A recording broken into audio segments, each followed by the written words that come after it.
Okay, what we'd like to do in this tape is take you through our basic defensive rules, help you to understand a little bit of the philosophy of why we play defense the way that we do, and also give you a chance to understand some of the drills that we use and why we use those drills to teach the techniques that are necessary to be successful. We think that the things that involve a man-to-man defense necessitate that you play the defense as hard as possible. This is where coaches talk about defense being 90% intensity and 10% in technique. But we really believe that along with playing hard and having the intensity, that it's really important to play smart. And in playing smart, we feel that the technique that the defense employs is every bit as important as the intensity. And the last phase that we're considering in our team defense and in our overall scheme of playing basketball is that players play together. And this implies a system of defensive play and a system of play that the players have a great belief in. When we talk in terms of belief with our players, we try to stress that they have a strong belief in themselves, in their ability to play successful, aggressive defense on the college level. We feel that they have to have a belief in their teammates, that their teammates can play well enough to provide help for them, to make a great defensive play, to get possession of the ball for the offense, and most of all, to play at a level that's capable of winning a championship, whatever your level might be.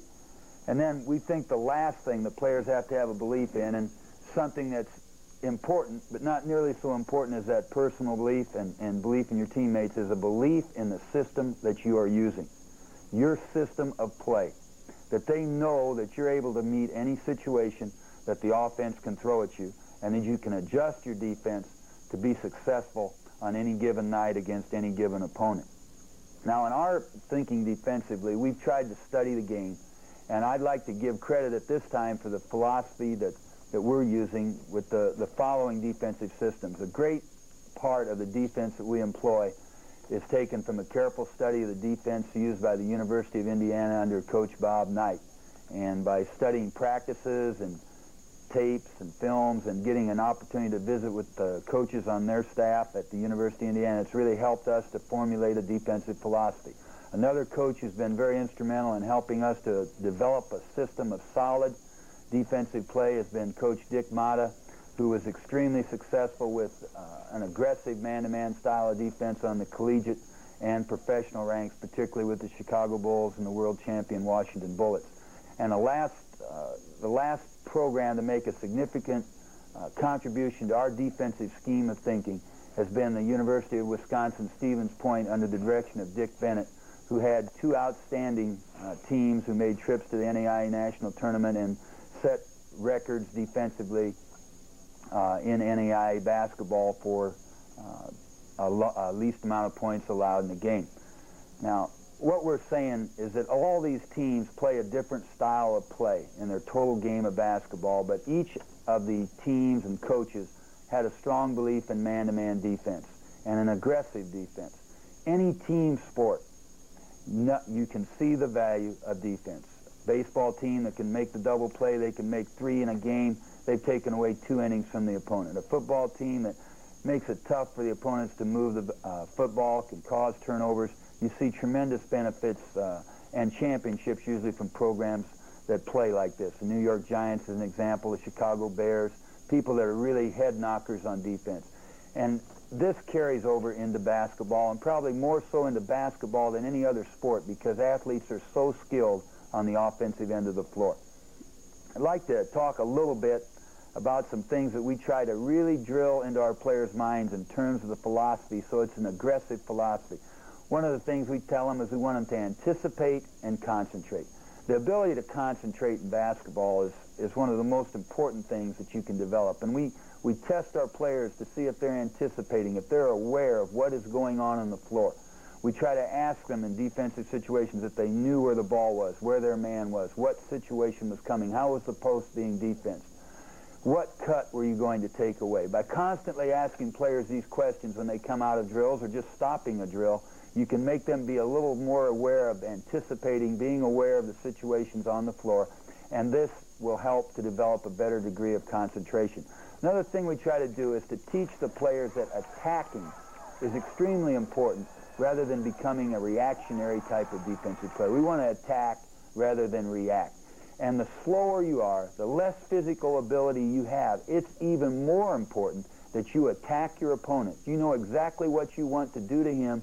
You know where you're going to take him and what you want him to do. And this falls under the area of dictating and dominating your opponent. Dictate the direction you want him to go. Dictate the cuts you're going to allow, the passes that you're going to allow to be made, and therefore dominate what the opponent does and make every offense that an opponent uses look pretty much the same, because you're denying certain cuts, certain passing lanes, and certainly denying the dribbling of the basketball to certain parts of the floor. We'd like to feel that our players use this type of philosophy, and then we also like to realize we have to be smart enough as coaches to realize the limitations that our players have physically and mentally, and we have to play according to the personnel that we have and the personnel our opponents have. Now, 4 keys that are essential defensively that you're going to see every night that you play and in every game plan that you put forth in front of your team are these. First of all, you must stop the basketball. When your opponent gets possession of the ball must be stopped. Now, there are certain places you try to stop it. I don't think you rush it right away, flag at the ball, and allow the ball to go around you in the backcourt area. You must get your defenders back, and then someone must stop the ball. In our scheme of thinking, we usually have one of our guards around the free throw line area as a long rebounder, and he will attempt to stop the basketball, put immediate pressure on the ball, while our other guard goes back to assume basket defense. We have our other 3 players who are moving from an offensive possession into a defensive possession, sprinting straight back down the floor and looking for people to pick up, and then we assume our transition defense. Another thing that we think is exceptionally important, and one of the keys to defense, to great defense, is tremendous pressure on the basketball. And the level that you pick up at is going to be determined by your ability individually as a player, by your team's quickness as a team defensively, and how good your opponent is. If you're playing a guard who's a tremendous penetrator, you may have to back off, not be able to play as close, maybe not pick him up full court. But I think it's really important that you extend the defense as far as possible and pick up at the level that you can play it as far up court as possible. Another thing we think is really important is quick ball side help. By ball side, we mean all defenders that are on the side of the floor which the ball occupies. Draw a line through each basket, and whichever side of the floor the ball is on, that's the ball side.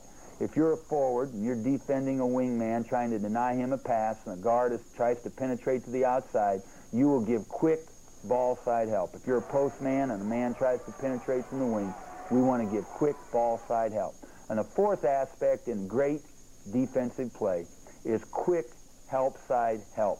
We want all defenders on the side of the floor away from the ball to be anticipating and concentrating on movement of the basketball and movement of cutters, so they can read situations before they develop and quickly attack the offensive team rather than reacting to what is happening. They want to be making their moves before things really even happen, because they anticipate so well and see what's going on the ball side.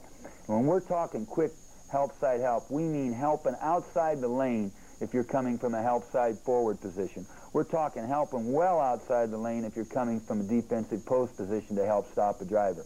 We want to give our help as far away from the basket as possible and then recover back to our man.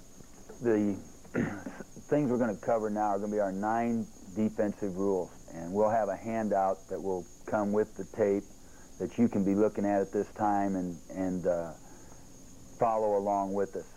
You may not want to use every one of the rules. You may find a rule that really helps your defense, but we want you to get an idea or two that might be applied to your system. If you don't really have a system or a philosophy of defense, you may want to try to adopt most of the things that we use and see if they'll work for you. But I think there'll be some things that you can adapt no matter what system of defense you use that might help improve your play just enough to give you an edge that can help you to have a championship defense. The things that we're doing are basic rules that we're giving you. You'll adjust these some for certain opponents. You'll have some players on the opposition's team that can't shoot, therefore you'll just not guard them. You won't play them. You'll back off them. You'll have some players that are such great shooters, you may tell a player on your defensive structure that you want him to be a no-help defender or a no-catch defender. You don't want his man even touching the ball. These are adjustments that you'll make as a coach. But what we're going to talk about now are our basic rules that we try to work with our players, and then we'll make certain adjustments for opponents. But we really like to play the basic rules as much as possible. First rule is transition and communication. You need to use a quick, organized transition with communication by all 5 players in order to have a great defensive team. These players have to be telling each other who they're guarding, who's got the ball. It's got to be a talking defense. The thing that really tells you whether a team's a veteran team or a rookie team or a team that really doesn't have much concentration or desire to really play the game the way it should be played is the ability to communicate. Awareness and communication. How well does a team aware of what's going on, and how well do they communicate with each other? And certainly in transition, communication is vital. We must stop the basketball. We don't jump the rebounder. We don't really jump the outlet man. We try to pick up the ball and dictate a direction of the basketball toward the sideline of the floor. We want everyone sprinting back on defense except the man assigned to stop the basketball, to put pressure on it. We want to eliminate cheap baskets by making straight line retreats and looking for the ball after the 3rd step back, turning, looking to the inside to find the ball, and finding someone to guard and communicating while coming back down the floor. We want to make our opponents go against our set defense every possession. If we can do that, it's going to be extremely difficult for an opponent to defeat us, because if we can set up our defense every possession, not allow cheap baskets by the fast break, play a good defensive possession, and do a good job of eliminating the second shot, any team is going to be extremely difficult to beat. Our second defensive rule is relative to positioning. When we're guarding a man with the ball, our position is ball, you, basket. We want to be in a position where the ball goes through our head and the basket. Now, we'll adjust these positions just slightly in terms of where we want to take the basketball. Normally, we like to arc the basketball, make it arc to the outside, not let it move ever in a straight line fashion, but always in arcing movements when it's dribbled. So we'll want the ball to be forced to the outside of the floor. But our defensive position is ball, you, basket whenever guarding a man with the ball. Whenever we guard any player one pass away from the ball, our position is a denial stance on the line of the pass from the man to the receiver and up the line or toward the basketball, so the man cannot take a step to get into our body, get himself open with the foot, the knee, and elbow, and get himself into position to receive the basketball. And this position is going to be a ball, you, man position. You're going to be closer to the ball than your opponent is. That implies that you're going to be up the line toward the ball, and then you're going to be on the line or in the passing lane. Now, your ability and your quickness as a defender is going to determine whether you're going to have the head in the passing lane, the hand in the passing lane, an elbow in the passing lane, whatever position your coach deems as the best defensive position for you to be in. If the opposition has picked up the dribble in a dead man situation, you might want to put your head in the passing lane. This is something you can look at your team and adjust somewhat, but you will be in a ball, you, man position. If you're guarding a player who's 2 passes away from the ball on the help side of the floor, and he is above the free throw line extended, your position is 1 step man side of the basket. We want you in this position because you will then be able to stop your man from receiving the ball in a position up above the free throw line where he can make an easy pass into a low post receiver. So we want you 1 step on the man side of the basket if you're guarding a receiver 2 passes away from the ball who is above the free throw line extended. You're in a help side stance. This is not a denial stance with your back toward the ball, but in a position where your rear end is parallel to the baseline and you're pointing toward the ball and pointing toward your man. And then you can step up as the ball moves closer in order to be in a denial stance. If you're guarding a player and he is below the free throw line extended, we'd like to have you move one step ball side of the basket.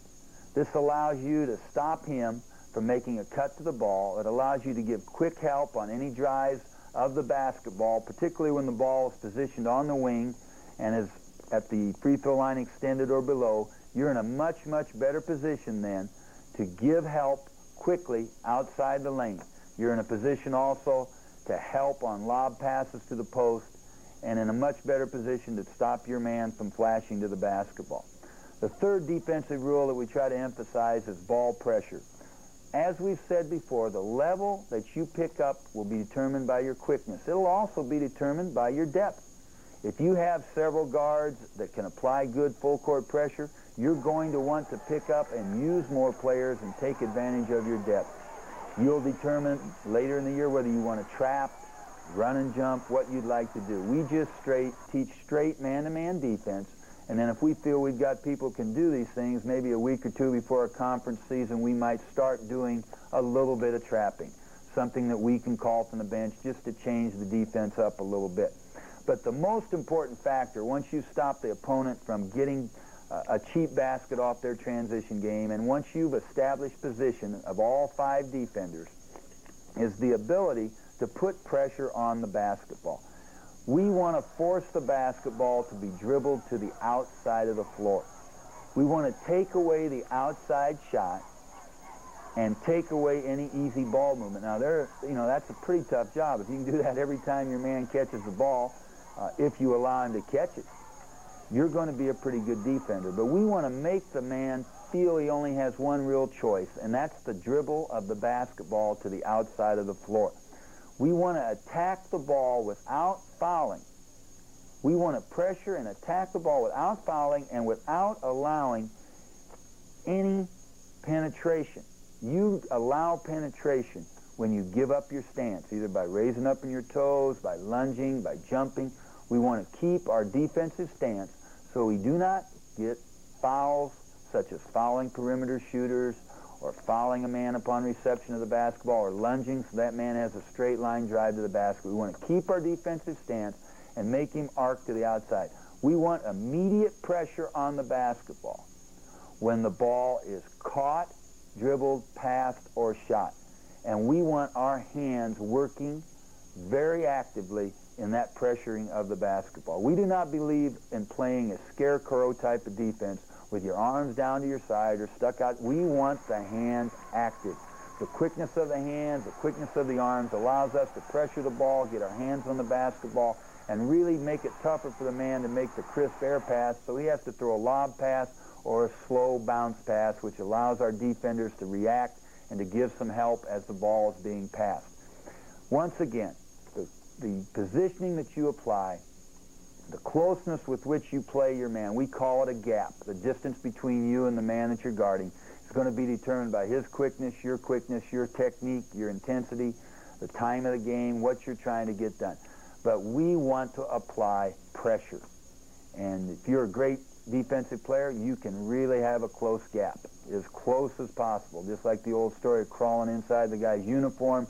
You can do that if you think you've got that kind of quickness. We encourage close gaps in preseason, but as if we see players allowing penetration or fouling, then we have to realistically back up and lengthen our gaps a little, get them a little wider. We'll give a sign from the bench, widen your gap or get a gap when people are not playing with a big enough gap defensively. After ball pressure, our fourth defensive rule is jump to the ball. This is one of the most critical rules because players have a natural tendency to relax when their opponent passes the basketball. The most dangerous man on the floor offensively, and a concept we try to put into good use offensively, the most dangerous man on the floor is the man who's just passed the basketball, because any human being is naturally going to relax when his man passes the ball. And what we're looking at is to immediately jump to the ball when it's been passed. Anytime it's passed, you should jump to the ball, and in particular when you're guarding the passer. Jumping to the ball allows you to be in the proper position to front cutters, to avoid screens, and to give help to your teammates. Giving help to your teammates because you've jumped to the ball. A man does not make a front cut between you and the ball because you've jumped to the ball. And you can avoid many of the down screens and back screens and flare screens that opponents set in motion offenses or structured offenses just by jumping to the basketball. Anytime the ball is dribbled, you also make adjustments, but these adjustments are much easier to make than when the ball is passed. It is much more difficult to guard a team that passes the ball quickly and moves the ball from one side of the floor to the other. And that is why we have changed our defensive thinking to where we now try to play passes, one pass removed, because it's just too difficult to play solid inside defense and stop penetration when you allow easy movement of the basketball on the perimeter. Our fifth defensive rule is quick help and early recovery. There's no such thing as helping too quickly. It's not something we ask the players to do or something that we would suggest to our players. It's something that must be done. It's a demand. We want quick help. We can't expect a man pressuring the basketball to steer the ball to the next outside gap and not get quick help if that opponent gets a step on him. We want the man guarding the forward to give quick help if a guard starts to turn the corner to the outside. We want a man guarding the post who is in a dead front position immediately in front of the post man to give quick help if a forward should drive from the wing and start to turn the corner on his man. We want quick help, and once this quick help has been given, we want to recover back to our opponent, the man we were guarding, in a direct line from the ball to him. Be in the passing lane with your hands up and active. We do not try to trap on the baseline when our postmen give help, although at times it will look like it's a trap until the recovery is made. So we want quick help. You can't help too quick. And we want an early recovery back to our man.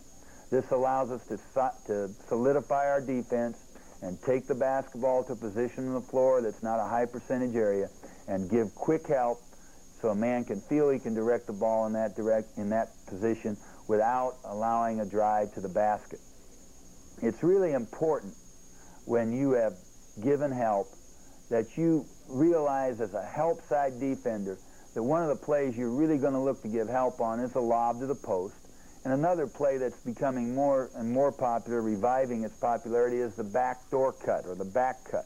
We ask our man who's denying the man on the wing to open up toward the basketball when he sees a pass thrown on a backdoor cut. If he gets to the edge of the lane and no pass has been made, then we ask him to open at the lane, and this allows him to be in a dead front position on the post in case this back cutter decides to stop and post up. One of the things that we really try to stress on our back cut defense is that we take a back cut pass defensively which is parallel to the baseline. We don't get closer to our man so he can run us into the block area, then come back out to get the ball. We stay further up the line toward the ball and then not allow him to get his body into ours and come back out to receive the basketball. So we stress the parallel to the baseline movement. When we slide, we open on the pass, or we open toward the ball when we reach the lane in order to cover the man if he stops in the post, and we can dead front him.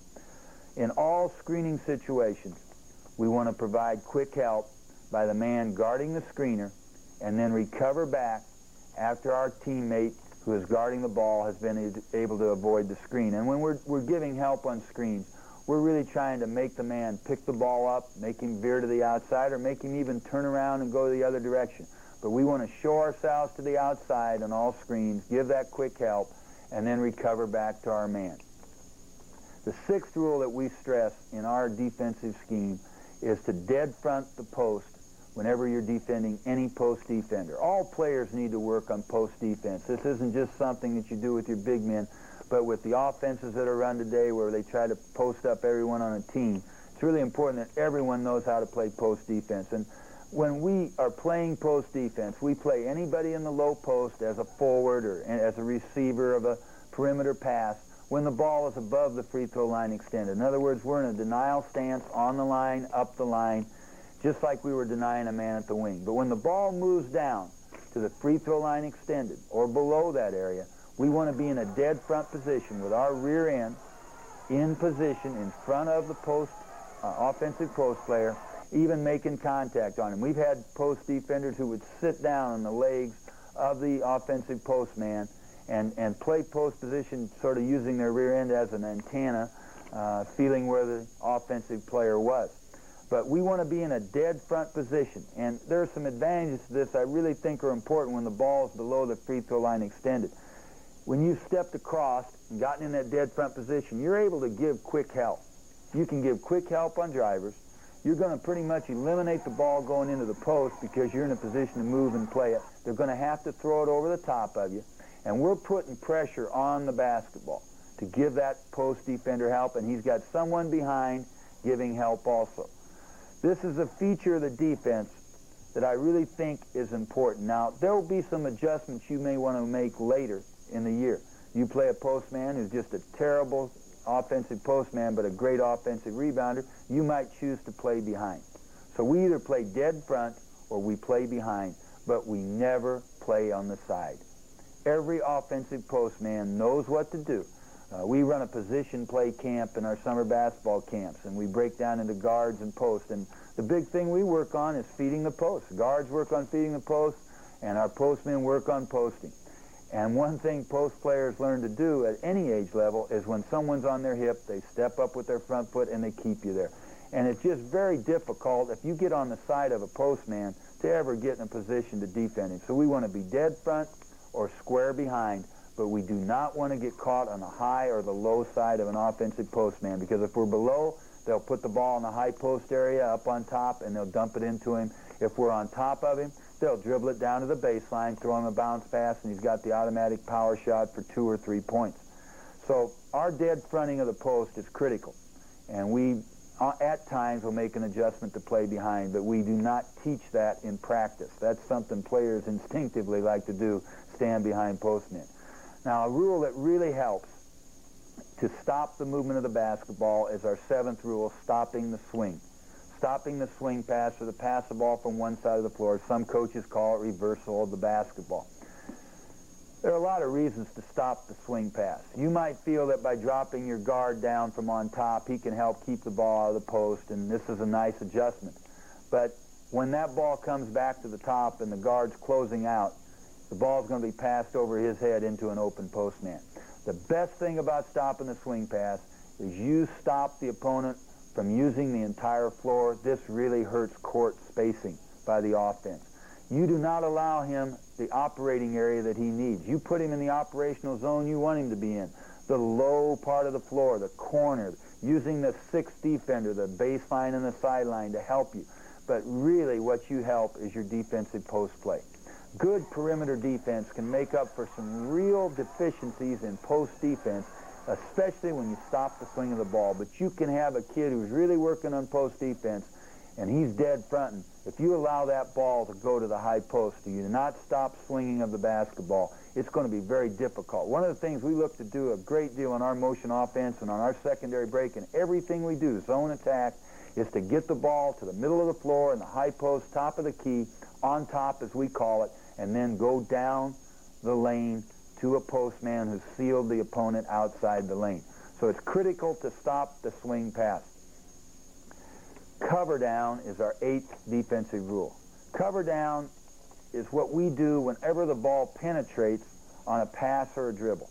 All players cover down to the level of the basketball. You draw a line through the basketball parallel to the baseline. That's the line of the ball. And when the ball penetrates down the sideline, we want everybody covering down. We want to be in a position to stop the penetration of the basket, stop the swing pass, keep the ball out of the post. Whenever the basketball is thrown into the post, that's an immediate cover down position. We want our guards coming down from on top to attack the basketball. Our postman, if he's allowed the ball in the post, will take one step back on the baseline side of the offensive postman, put his hands up in an umbrella fashion, and encourage the dribble of the basketball. And by encouraging the dribble, it allows those guards on top to use their quickness of feet and hands to try to steal the ball off the dribble and create a fast break opportunity for our defense. Once the ball's kicked out from any cover down position, you just react to the pass of the ball and recover to your men. When we play, there is going to be penetration. We want to give quick help.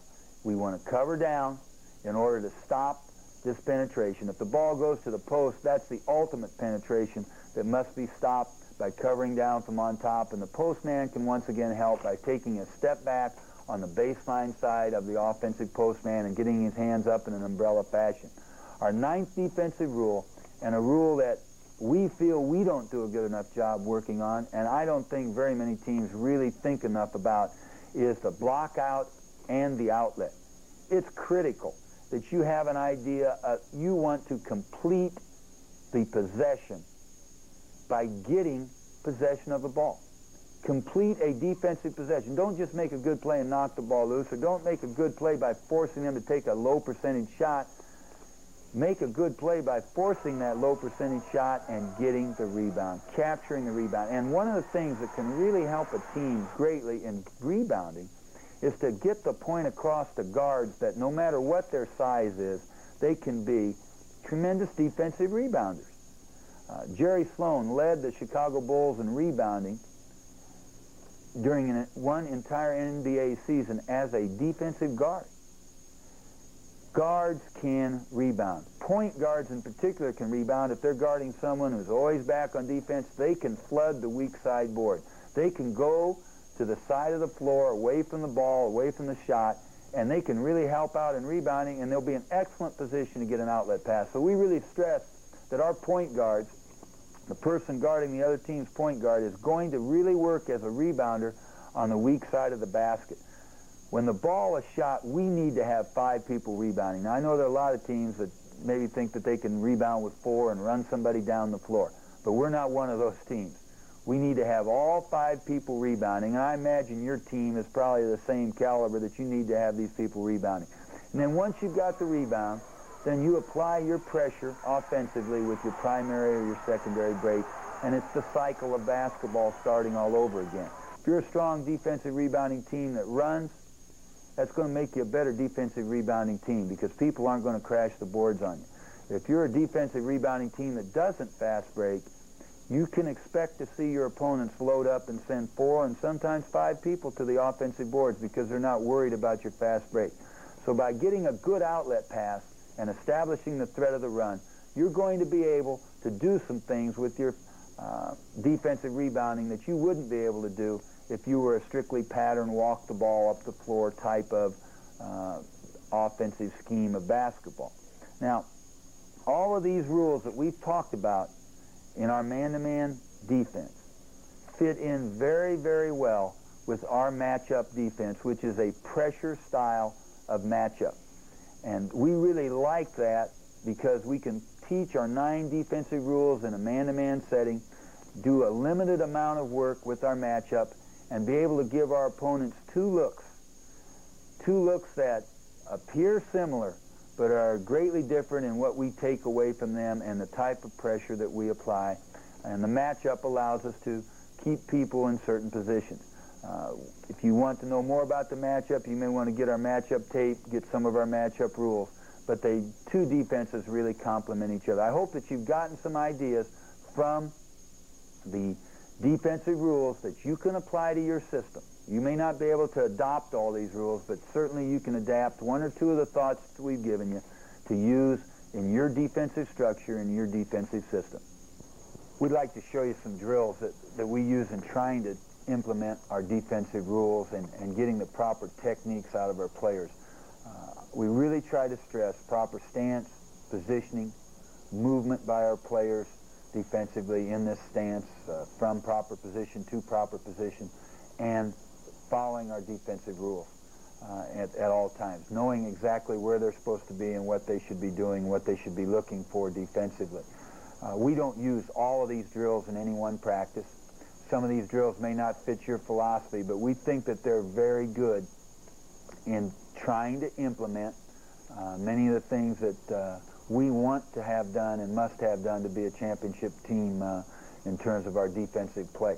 Our mass stance drill is a drill that we use to try to teach proper execution with a high level of intensity. We start with a coach in the center of the floor, and when he tosses the ball up in the air, our players close out with their feet moving in a short, choppy fashion, and they're trying to close out short. They're always playing the shot and thinking drive. We try to stress the idea of having your hands up and your weight back so you can close passing lanes and be ready to play that drive to the outside.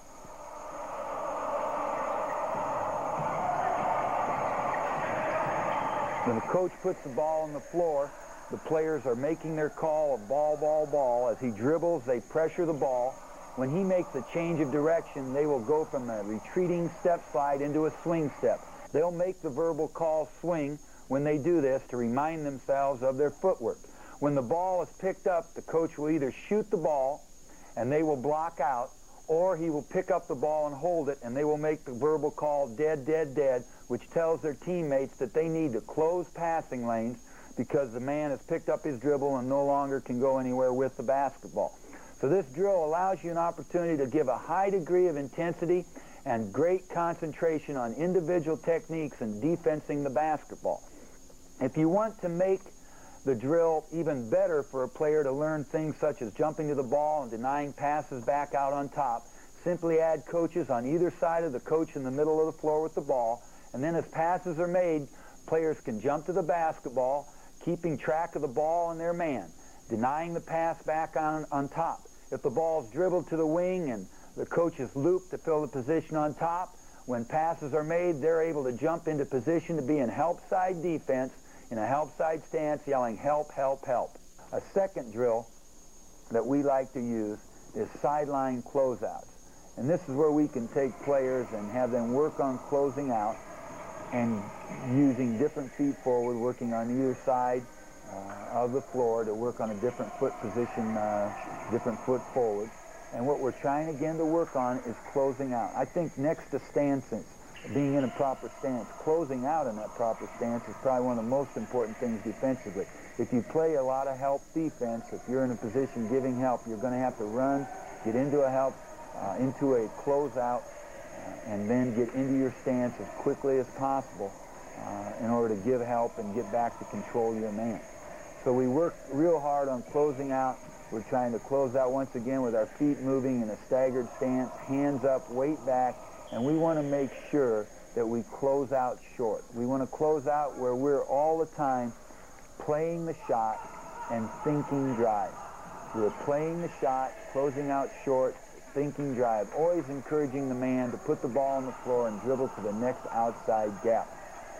The two-line closeout drill is an excellent opportunity for players to work on their techniques in closing out in the basketball and giving the verbal call of ball, ball, ball as they apply pressure to the man who's just received the pass. When they close out, we want their feet moving in a short, choppy fashion.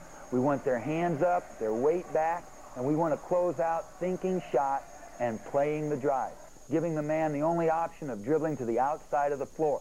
We try to force the ball all the way to the corner in this drill where it can either be picked up and they'll make a dead, dead, dead call as the man has terminated his dribble and has nowhere else to go, or the player can shoot the ball and they will play the shot, block out, and retrieve the basketball. This is an excellent drill to get a lot of repetitions and to get a high degree of concentration on the techniques involved in closing out on the basketball. The good verbal communication, the quick movement of the feet, the staggered stance, closing out short with your weight back, your hands up, and your feet moving. An excellent drill to teach intensity and technique in closing out on the basketball. Another drill that is, we think, vital to teaching the toughness defensively is the one-on-one full-court alley defense drill. In this drill, we're trying to emphasize three things. We want to emphasize, number one, that we give up no layups. Number two, that we do not commit any fouls. And number three, that we allow no second shots. And here we're trying to get the ball to enter half court on the outside third of the floor, trying to pressure it toward the sideline as much as possible.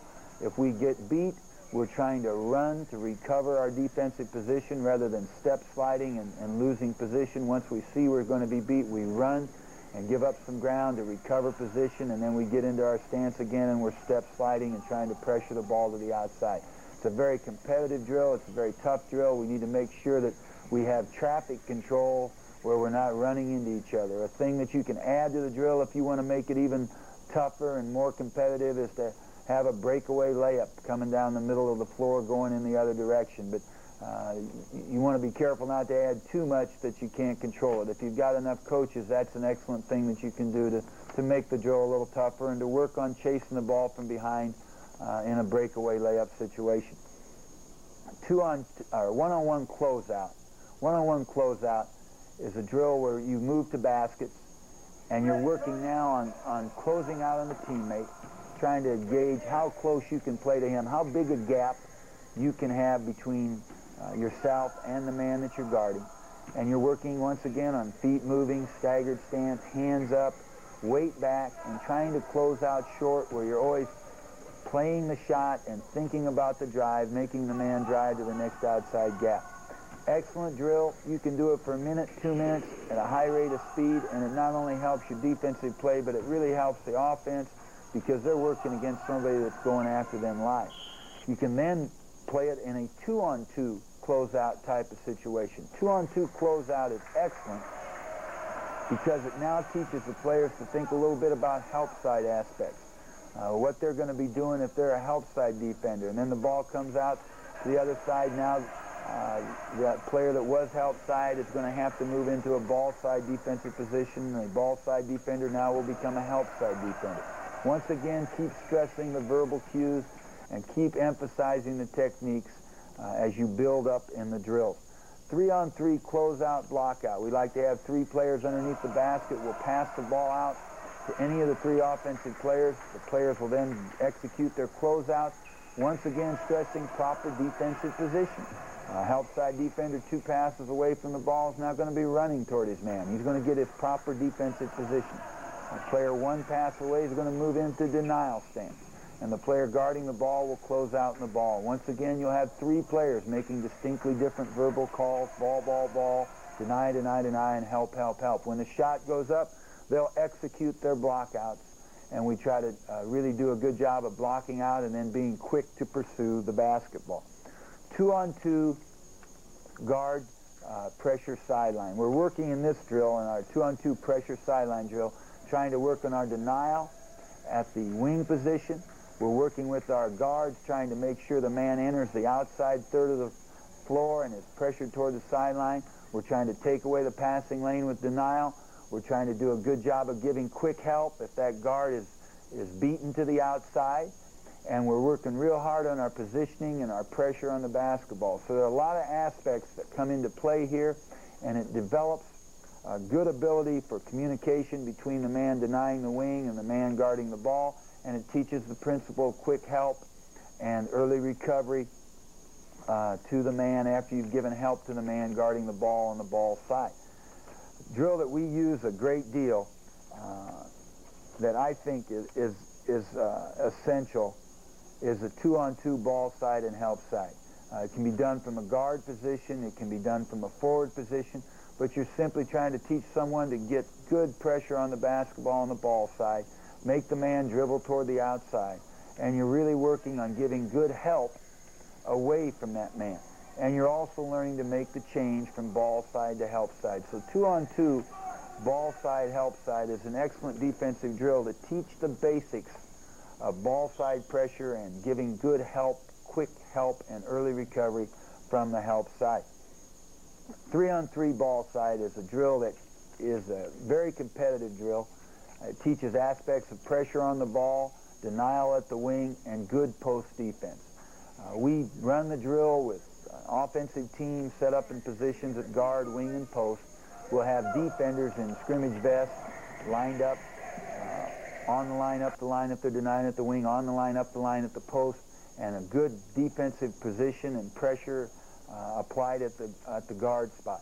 We will rotate these players. They will rotate so they're not playing the same position. They'll play one possession at each position defensively so they can learn to play all positions, learn how big a gap they need defensively or how small a gap they can play with. It's an excellent drill. The players on the help side assume help side position, and the drill runs until the whistle blows. So if a player on the defense on one side of the floor knocks it loose, gets a steal, gets a rebound, those players convert the fast break 3-on-3 against the players on their half of the floor. They keep playing until the whistle blows. Once one side is done and the whistle is blown, then the other side will attack. So you're working strictly on the ball side aspects of your defense, giving great attention to quick post help and early recovery. It really helps you to isolate the ball side defense, and also you're getting some help side help from the people that are waiting on the other side and are assuming a defensive position on the help side. Excellent drill, 3-on-3, playing ball side defense. Ball side, 3-on-3. 4-on-4 baseline closeouts. Closing out from the baseline in a 4-on-4 situation. What we're trying to work on here is closing out at all of the positions, getting proper positioning, being where you should be, and then playing it live after this. You get great work on closeout. We use this as one of our pregame warm-up drills just before we wrap it all up and are ready to throw it up and start the game. 4-on-4 closeout from the baseline is essential for us. And once again, we're stressing stance, positioning, movement, and rules as we go through this 4-on-4 closeout drill. A drill that we like to use in addition to closing out from the baseline in the 4-on-4 is to start with the ball on top. You can start it with a coach, or you can just start it with the ball in the backcourt. But we need to do this because if we simply close out all the time, we lose the concept of being on the line, up the line, and guarding the player we're assigned to. So we like to start with the ball on the top also. This gets us on the line and up the line. And we'll play it with no hands and just simply put our hands in our jersey. And this really stresses, even more importantly, being in position. We don't like to do this too long because we really stress the importance of feet and hands defensively, but it's good to help us emphasize and put a stronger emphasis on foot position, being on the line, up the line, and moving your feet quickly. So playing 4-on-4, starting the ball on top is excellent to get that concept of on the line and up the line. 4-on-4, stance, position, movement, and rules, or SPMR as we put it on the practice plan, is a way that we can start putting in some situations that we've got to be able to handle defensively as a team. And one of the things is just movement of the basketball, passing of the basketball. And here one of the things that we're really stressing is jumping to the basketball, making a good, strong, quick jump to the basketball so you arrive in position before the ball is in the hands of the receiver. As soon as there's daylight between the fingers of the passer and the ball, we want to be jumping into position so we're ready to handle that man as soon as he receives the ball. And what we'd really like to do is keep the ball as far out in the perimeter as we can if we can't get an interception. After we've done some passing, we'll allow people to cut. We may start out with just letting one person cut or just letting the passer cut, but we're working here once again on jumping to the ball, not letting the cutter front cut us or cut in front of us, making him go behind us, and then having good defensive position on him as he cuts through the lane or clears out or posts or goes to the corner. After we've done cutting, then we'll work on dribble penetrations where we're trying to give quick help. We really discourage the ball being dribbled to the middle. We at all costs want to try and make the ball go to the outside, make it arc to the outside where it's not a straight line drive. Dribbling of the basketball against our defense must be in an arcing motion where they're giving up ground as they dribble to the outside. And here we want our quick help, early recovery, and we want these verbal calls of help, help, help. And we're trying to really work on strong help, one pass removed from the dribbler to keep the ball under control by giving quick help and an early recovery to our man. And then we work exchanges. We might work weak side exchanges with the guard and forward, but we're trying to get our teammates, our team players on our team defense to jump toward the ball and to help their teammates through on these exchanges. Jump toward the basketball so you've got the least amount of ground to cover, the least amount of movement to make, and make your slides up and down the lane in perfect defensive position according to our defensive rules. So exchanges, you can make them be a vertical type exchange, they can be a horizontal exchange, and then after we've done this, we pretty much let them go live, and we try to get as much live 4-on-4 stance, position, movement, and rules as we can. Things that you can do to make your defense more difficult or to help you prepare for opponents or to help you implement a particular rule are things like 4-on-5, where you allow an open postman. You can put a coach in the post. He works from maybe block to block or wherever this postman would play for your opponent's team. You keep him open. When the ball's thrown in, everyone covers down and attacks the post. Excellent drill, whether you've got an opponent to prepare for or you're just working on the principle of covering down on a postman. 4-on-5 with an open post. It puts a lot of pressure on the defense, and once again, as in all defensive drills, all drills we use, we play until the whistle. A thing you can do if an opponent has a particularly good guard or you're trying to make people more aware of stopping penetration of the dribbler is to play 4-on-5 with an open guard. Let that guard penetrate with the dribble. It's usually better if you use the coach, because the coach knows what to do and isn't trying to make the defense look bad, but is really trying to make it something that'll make the defense improve. But as you get better and better with your defense, you can turn players loose in there, and they ought to be able to stop them and recover. So 4-on-5 with either an open post, open wing, open guard, open dribbler, whatever you want to call it, is an excellent drill. Another drill that we use to try to emphasize the idea of giving quick help on the baseline. Anything that happens on the baseline is 4-on-6. We'll put a coach in each of the corners, and we'd like every third pass to go to the corner, and when that coach receives it, he blows the ball toward the lane. The coach does not charge if the player is in good position and ready to stop him outside the lane. We want the help given outside the lane, quickly given. You cannot give it too quickly, and then we want you to recover back to your man. The guard that's on top, when this help is given by the help side forward, he's going to have to cover down toward the baseline to try to play the next pass, the most obvious pass that's going to be made across that baseline area. So it involves a movement of 4 people. You're guarding people, dribbling in hard from the baseline. If they're out of control, take a charge on them. If they pull up, then you recover. Excellent drill, a quick-hitting drill that you can get into very quick in your practice and keep the tempo of your practice going as you learn defense. 5-on-5 blockout. We like to use 5-on-5 blockout when we work on starting our secondary break, or maybe if we're doing scrimmage work, we'll have some random movement, block out, and then start play.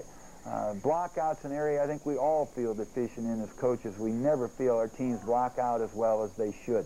But we like to work on 5-on-5 blockout, play until the whistle, because it really makes players a little more conscious of everyone doing their job. And we stress here the point guard going to the weak side boards, because his man most often will go back on defense. So he gets involved in rebounding on the weak side, getting in there and blocking out a dangerous rebounder, or being in a position to rebound himself, or at least receive the outlet. 5-on-5 transition, where you just drop the ball. Yell, drop it. The player drops the ball, and then it's a race to set up and try to beat the defense. The defense is trying to fast break defensively and be in a position where they can control the basketball, pressure it to the outside, and everyone's making verbal calls to pick up who they're guarding. You can play it where you pick up someone different every time, or someone that's not guarding you, or you can just play it strictly according to assignments. That's up to you. But you need to work on 5-on-5 transition, because a good team that can get their defense set, not allow the easy fast break baskets, is going to be a team that's a very difficult team to play against. And then we work a lot in our scrimmages, and I think it's very important. Don't just start the ball at the top of the circle. We like to start in any of our special situation work, or any of our change period work, or anything like that where we're controlling things and working. We like to work from sideline out of bounds, so we can work on having a man who's assigned to guard the ball out of bounds serve as a free man, who's back behind all the offensive players and his defensive teammates, giving help, looking for interceptions, playing like a free safety in football, looking at the eyes, hands, and feet of the passer. I think that's a great way to start your work. That's what you're going to be doing in a game. And your offense can be working on inbounding the ball. Another way you can start is by bringing the ball inbounds on the baseline, working on your baseline defense there. And once again, you can use the three-man principle. The man can play sideways to take away that dangerous layup pass. And then later, as the count moves up, he can move up on the man, trying to get a 5-second count. But we really like to start from out-of-bounds situations, or as another way that we like to do it is to start with a free throw at times, so we can set up our press, work on our offensive free throw rebounding, work on our defensive free throw rebounding, and then flow into our defensive work. So as we start from less team type of drills and build up the team drills, starting more in individual drills in our defensive structure and really stressing technique, we must constantly remember technique. And then as we move along in our progression, we try to mold this into bringing the ball in bounds from the baseline, from the sideline, shooting a free throw, where it's really game-like, but once again, we don't let it go so long that we don't point out defensive mistakes and try to maybe take a player out, substitute for him, showing something he's doing wrong, take him off to the side and work on a technique.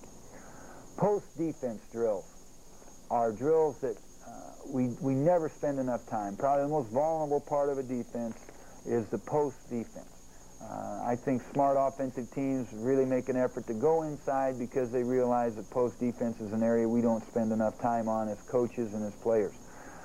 Drill that we like to use is just one-on-one post defense, where we've got people trying to feed the ball, and we've got a post defender working on a position where he's on the line, up the line, the ball moves to the free throw line extended area. He's going to try to get into a dead front position.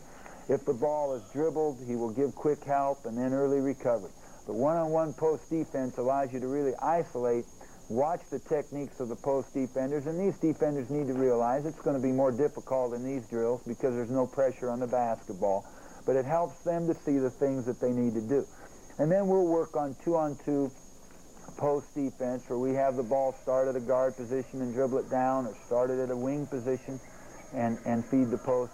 But we're really working there on giving help, being in our proper on the line, up the line, being in a dead front when the ball's at the free throw line extended, and giving quick help and then an early recovery back to our man.